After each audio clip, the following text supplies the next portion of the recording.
Assalamualaikum warahmatullahi wabarakatuh, Bang Tony. Waalaikumsalam warahmatullahi wabarakatuh, Mas Sehat ya? Angga. Alhamdulillah sehat dan Alhamdulillah. cerah. Cerah ya, kita dapat kembali menyapa ikhwan dan akhwat dimanapun saja berada.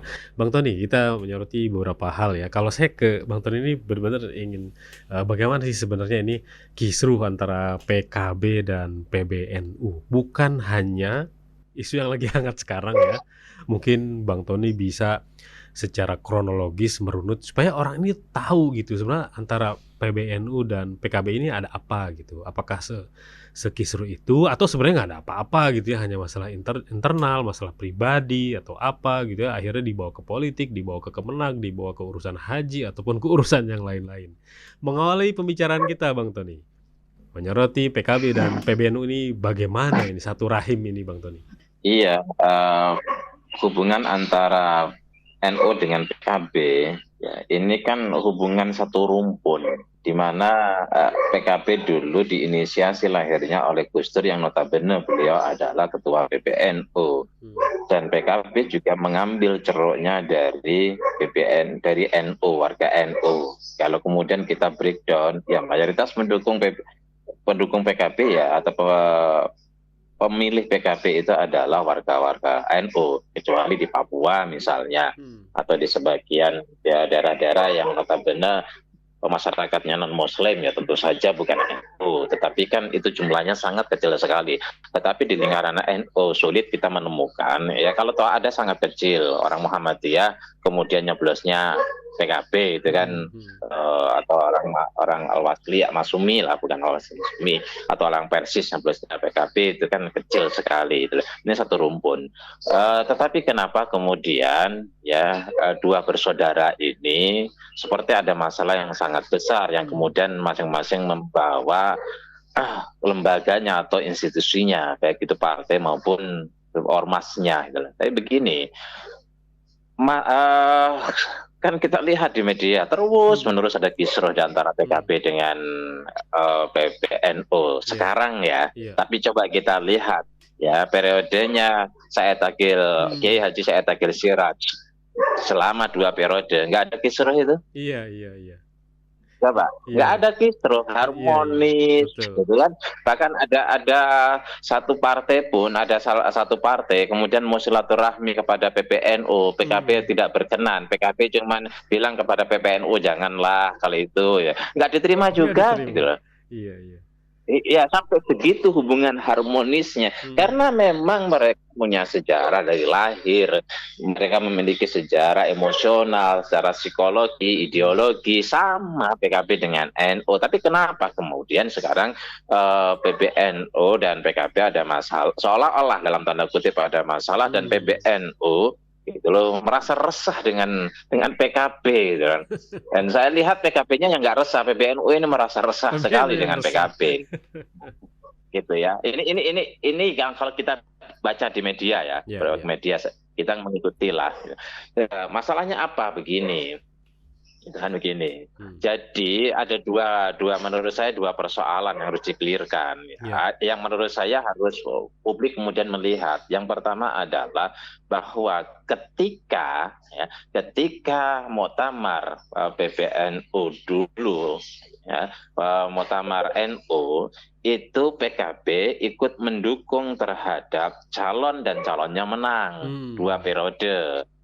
Kan, maka hubungan harmonis. Kalau kemarin ya PKB mendukung Kiai Haji Said Agil Siraj yang sudah 2 kali pernah didukung, terus kemudian tidak kalah ya oleh NU yang sekarang jadi sekarang. Nah, di situ rupanya masing-masing tidak move on, masih ada jadi masalah. Yang kedua, kebetulan saja sekjen PBNU yaitu Saifullah gitu kan, secara politis seringkali berseberangan dengan Caimin. Gitu. Nyalon di sana Caimin nggak dukung misalnya gitu lah. Gitu. Kemudian ke bawah, dan kebetulan mantan ketua Ansor ini Gus Sipul itu adalah seorang politisi, ya politisi. Ini karakter sebagai politisi kayaknya masih ke bawah. Mungkin beliau apalagi jadi bupati kan. Ya. Jadi gini, Ya, inilah harus dievaluasi secara bersama. Iya, iya. Ya, nah, sampai kemudian sekarang ada pansus. Nah, apa yang harus dievaluasi, gitu kan? PKB memang tidak boleh untuk ikut serta di dalam muktamar, itu nggak boleh. Gitu. Mhm, mhm. Biarlah muktamar, masing-masing punya ranahnya sendiri. PKB dengan apa partainya, ketika terkait dengan segala hal, selama itu tidak merugikan NU, tidak mengancam NU, selama itu tidak apa namanya eh tidak melanggar aturan-aturan di KNU-an, ya, maka baik aturan itu aturan ADART NU maupun aturan di dalam etika KNU-an, maka gitu, ya PBNU tidak boleh bicara. Ya, PBNU tidak boleh ikut-ikutan. Karena ngapain harus bikin pansus? Terus ngapain harus mengomentari DPR sedang bikin pansus juga? Ya. Jadi masing-masing, ya, dimana kalau ini akibat dari PKB yang menurut saya ya ikut serta di dalam setiap muktamar NU. Maka ini harus menjadi sebuah catatan. PKB perlu memberikan dukungan kepada NU, menurut saya wajib, karena itu konstituennya, dan tidak ada PKB tanpa NU. Dan Caimin selama ini telah melakukan itu. Selama ini PCNU di berbagai tempat dibantu betul oleh Caimin, dan mereka berkolaborasi antara PKB dengan PCNU, maka posisi Caimin sangat kuat sekali karena kontribusi dan investasinya cukup lama dan cukup besar. Caimin ini susah untuk digoyang gitu loh, oleh siapapun, bahkan even oleh penguasa sekalipun itu susah digoyang. Kita tahu lah ada upaya beberapa orang, ada tim 3 lah, ada tim 4 lah yang kemudian berupaya untuk menggoyang posisi Caimin. Dan sampai hari ini Caimin masih kokoh, masih sangat kuat, tidak bisa digoyang dalam konteks itu. Tetapi dalam konteks pusat, ya PBNU, ketika muktamar misalnya, PKB mestinya tidak ikut campur. Terus kalau kemudian terlanjur ikut campur, ya misalnya kayak seperti beberapa waktu yang lalu, terus kalah, ya sudah, selesai, move on.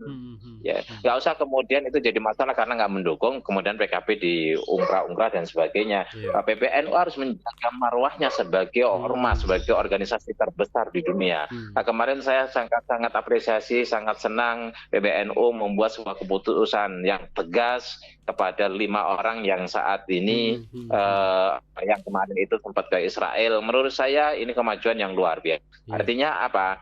PBNU itu NU itu organisasi terbesar di Indonesia, ya mesti betul-betul menyerap aspirasi dan keadaan dan bisa memahami psikologi masyarakat umat Islam seluruh Indonesia.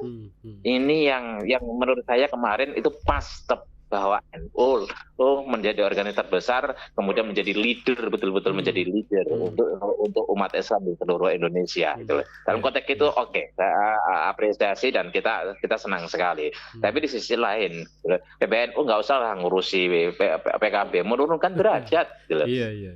Ya, jangan menurunkan derajat, itu merusak marwah. Sudahlah, ditahan aja. Kalau kemudian jadi guyonan teman-teman NU pusat sama yang lain, ya jadi guyonan. Jangan ke media lah, jangan kemudian publik itu melihat. Ini dilihat oleh publik, ya, terutama oleh non NU. Kok NU begini toh, gitu kan?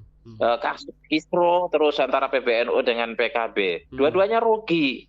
Marwah PBNU rugi, orang-orang yang memberikan dukungan pendukung PKB itu cukup besar.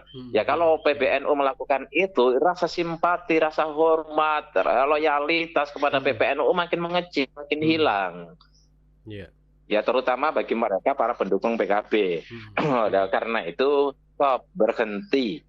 Jangan bawa PBNU ke politik. Toh PBNU itu begini kok, nggak usah ikut politik. Nanti siapa menjadi presiden, siapa menjadi wali kota, siapa menjadi gubernur, panggil aja. Pak Bupati, ya bisa saya ngadain acara ini, bisa hadir nggak Pak Bupati? Takut itu. Pak Presiden, PBNU mengadakan acara ini, mohon Pak Presiden membuka, takut itu, nggak mungkin, nggak berani datang. Sekali PBNU membuat kritik kepada presiden, gemeter itu. Sekali ketua PBNU memberikan kritik kepada bupati, wali kota atau ketua NU wilayah gitu kan, DPW memberikan kritik kepada gubernur, gemeter itu. Nggak usah ikut-ikutan lah.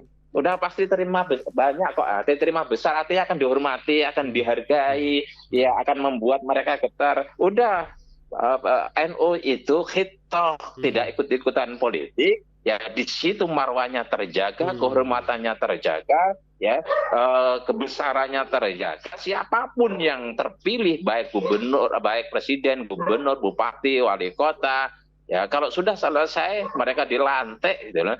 Kemudian mau ngadain acara apa panggil, ya kalau nggak datang di media 2 kalimat saja gemeter itu. Kenapa harus susah-susah? Apa namanya, ada oknum-oknum yang ikut cawe-cawe di situ. Nggak perlu lah, gitu loh. Jaga marwah itu. Apalagi kemudian ngurusin PKB.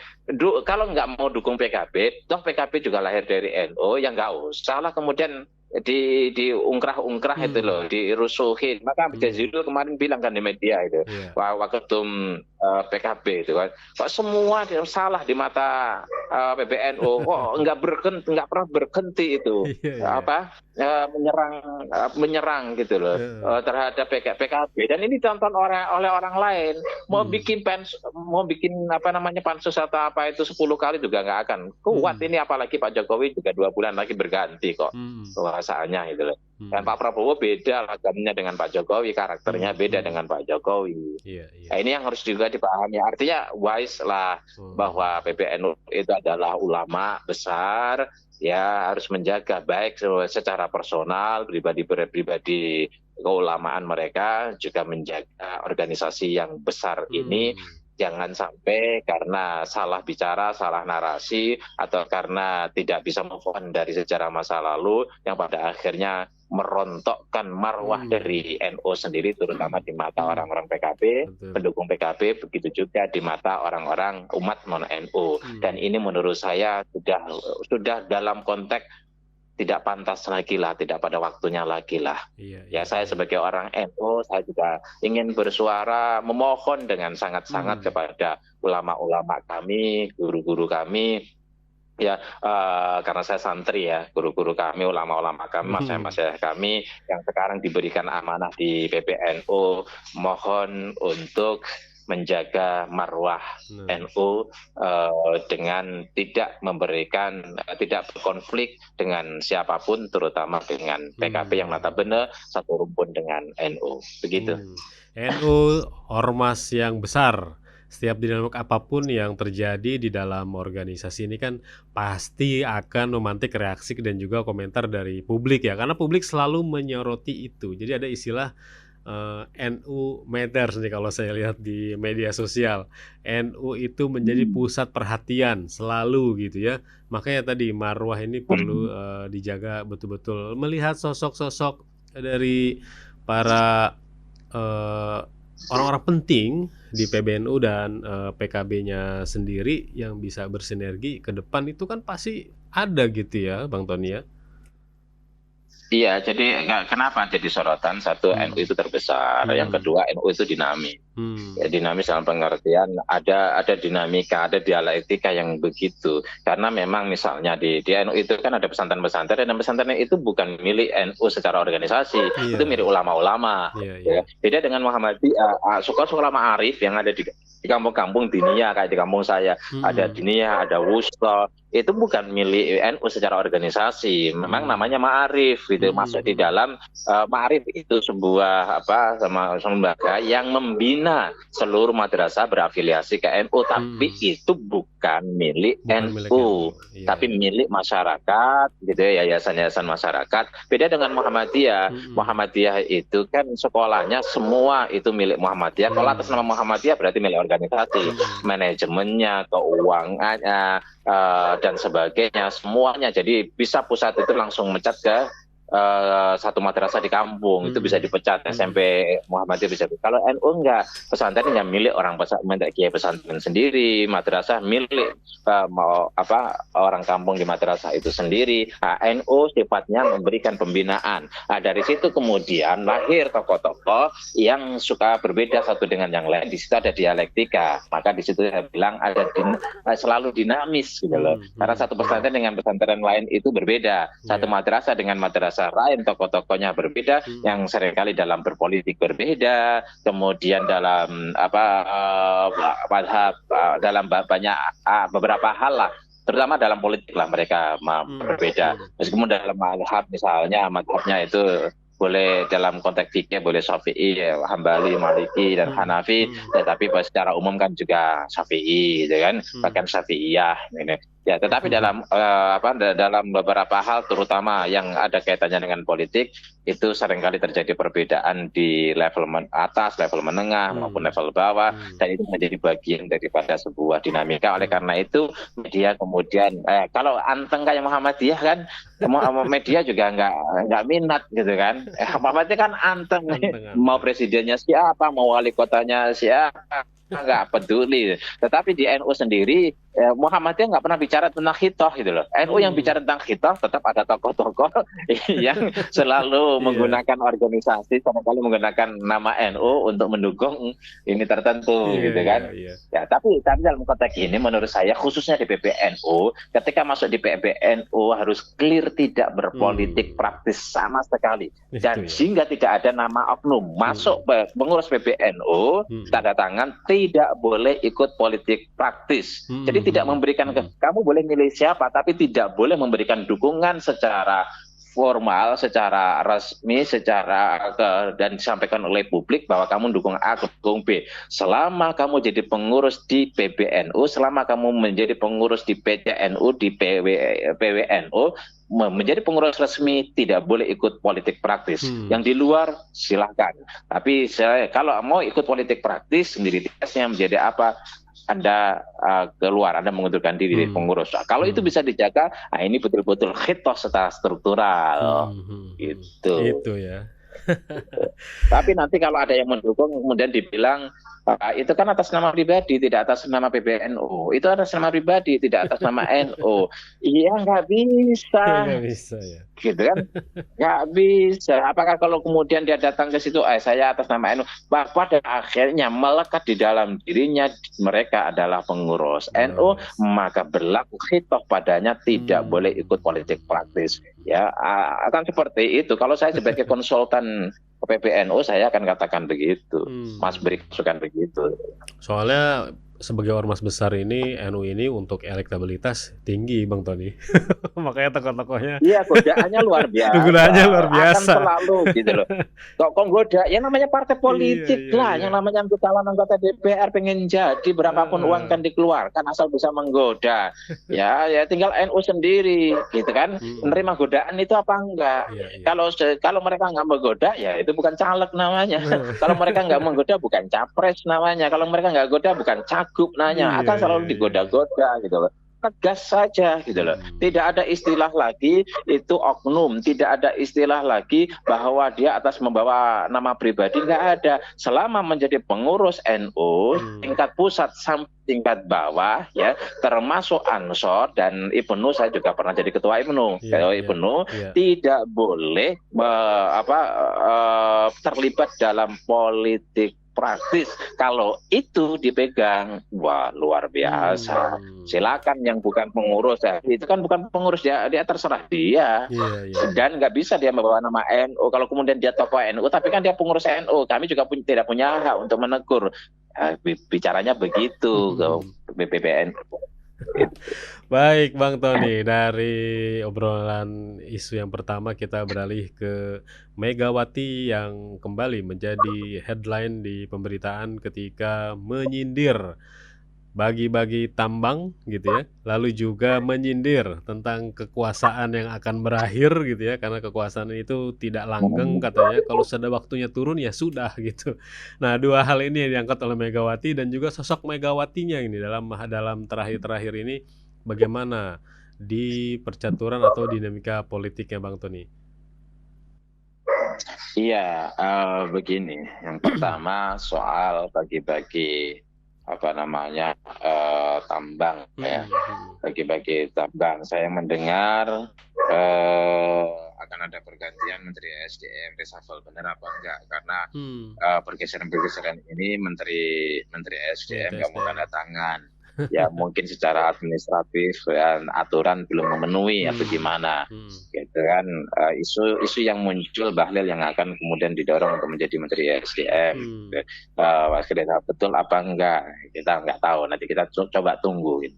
Kemudian yang kedua itu tuh soal geser-geser yang biasa kan di akhir Jabatan, jabatan iya, ini pemerintahan rezim itu kan masa transisi ya biasanya ada dinamika soal geser menggeser itu kan. iya, iya. Ya apakah pertanyaannya apakah kasus timah adalah bagian daripada pergeseran? Itu kan Hmm, namanya bertanya gitu kan. hmm, hmm, Ya, hmm, apakah gitu kan? Apakah kasus tambang di Kalimantan Timur itu adalah bagian daripada pergeseran gitu hmm, kan? hmm.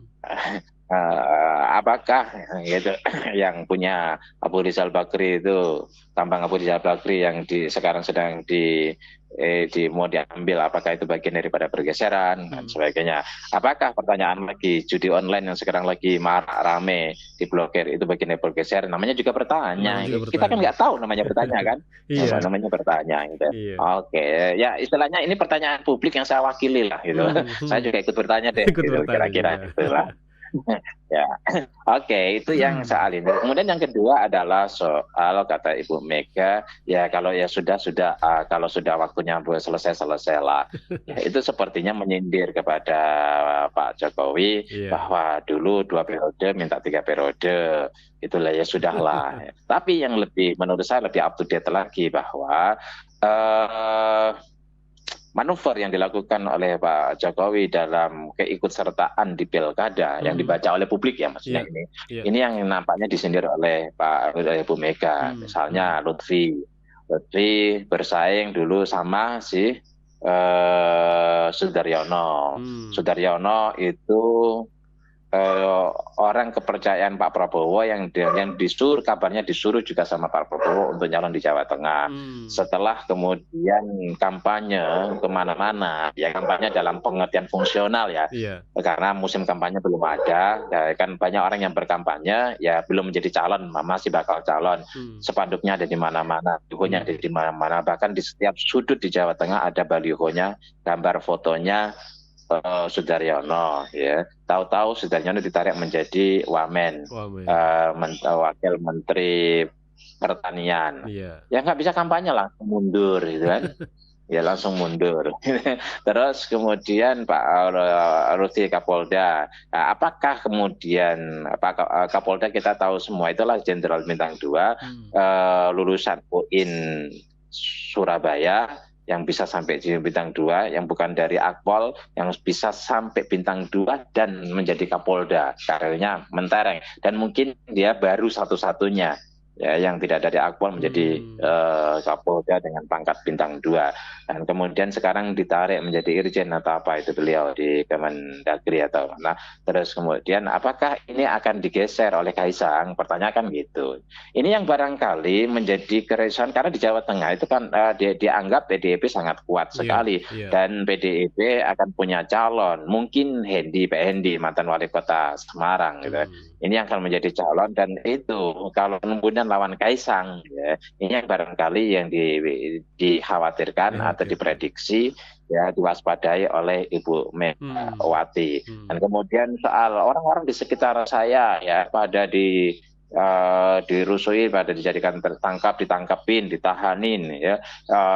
Kalau saya nggak berani, itu kan kata Ibu Mega begitu Hmm, ya, hmm, sama saya hmm. nggak berani kemudian orang-orang di sekitar saya, dan memang kita tahu bahwa mantan wali kota ya, bukan mantan ya, wakil wali Wakil. kota Semarang yang kemudian Hmm, jadi wali kota sekarang kan sedang persoalan hukum. Hasto juga hmm, sekarang hmm, diungkit hmm, kembali hmm. berkaitan dengan saksi, berkaitan dengan Harun Masiku dan seterusnya.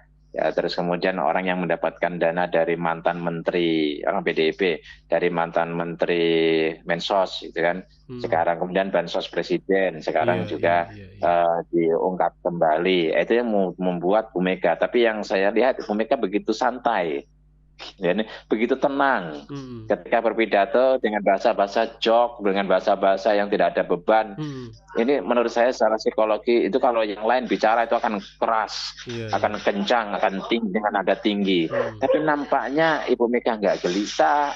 Adanya kegelisahan itu tetap ditampakkan dengan mimik yang tenang, kemudian Hmm. menyampaikannya dengan ada Gesturnya.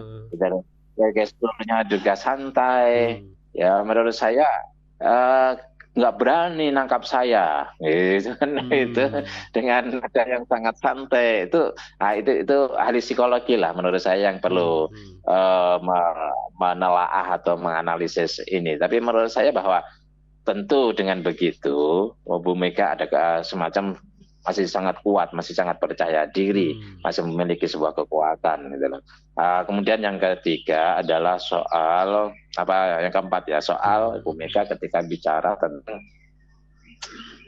undang-undang ya, Iya, iya.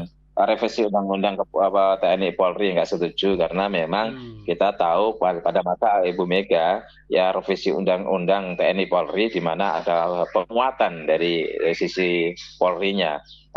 Sementara ini Prabowo menjadi presiden, Prabowo ini adalah militer. Hmm. Ketika terjadi revisi, maka ini tentu saja revisi jauh lebih banyak dan menguntungkan bagi TNI dalam konteks revisi itu. Ini yang kemudian dicermati oleh Ibu Mega, ya mendingan ya nggak setuju lah ada revisi Hmm. itu daripada kemudian revisi peran Polri, mungkin Polri akan mendapatkan sesuatu, tetapi ya tidak sebanyak yang akan didapatkan oleh TNI. Hmm. Misalnya ya untuk lembaga-lembaga pada akhirnya TNI, lembaga-lembaga yang non TNI Polri dan juga di kementerian yang Hmm. selama ini kita tahu di kementerian itu menurut informasinya ya ada perwira aktif yang Hmm. kemudian dikaryakan atau ditugaskan di kementerian-kementerian dan juga lembaga-lembaga non Hmm. kementerian Hmm. itu kan Iya, ada, gitu kan. iya. Ini yang dihitung nampaknya oleh Ibu Megawati, Megawati. sementara partainya masih cukup cukup besar. Hmm. Bagaimanapun Pak Prabowo, TNI selama ini secara anggaran dan banyak hal Hmm. yang justru lebih rendah perannya daripada kepolisian ya. Hmm. Jatahnya lah dalam konteks ini ya daripada kepolisian. Nah, dengan adanya presidennya dari militer, otomatis ini adalah merupakan sebuah kesempatan yang akan Hmm. dimanfaatkan oleh oleh mereka, ditempatkan oleh mereka. Hmm. Inilah Hmm. yang menurut saya menarik ya, menurut saya menarik Hmm. untuk dicermati. Maka harus ada diskusi terus-menerus Iya. secara akademik bagaimana undang-undang TNI Polri atau RUU TNI Polri ini kemudian dicermati ya Hmm. secara bersama sehingga menjadi objektif mana yang jangan sampai kemudian terlambat gitu kan. Hmm. Orang kan juga tidak menginginkan ada militerisasi. Nah, Iya. sekarang kan menjadi sebuah diskusi di dunia akademik, jangan sampai Orde Baru kembali, jangan Kembali. sampai militerisasi Hmm. terjadi kembali. Itu sudah menjadi trauma di dalam Hmm. sejarah Hmm. kehidupan Hmm. kita di dalam berbangsa ini. Hmm. Itu Hmm. Hmm. Mas Hmm. Angga. Iya, Bang Tony Rasid, ini sebagai penutup dari obrolan kita di pagi hari ini. Kemarin ada rakor kesiapan Pilkada 2024 yang turun Menteri Koordinator Politik Hukum, Menko Polhukam Hadi Cahyanto, dan juga di sini ada Menteri Tito ya. Di media yang diberitakan ya seluruh komponen bangsa perlu menjaga stabilitas politik, hukum, dan keamanan dalam rangkaian pilkada. Tapi juga disinggung oleh pengamat bagaimana pemerintah juga harus menjaga netralitas. Ini urusan netralitas kaitannya dengan stabilitas. Ini bagaimana ke depan, Bang Tony, melihat dari akan naiknya gitu ya aktivitas politik di negeri ini? Iya, kegaduhan itu kan akibat adanya ketidaknetralan. Kalau antar pendukung kemudian terjadi sebuah dialektika, persaingan, itu kecil lah, bisa dikondisikan, itu enggak inilah.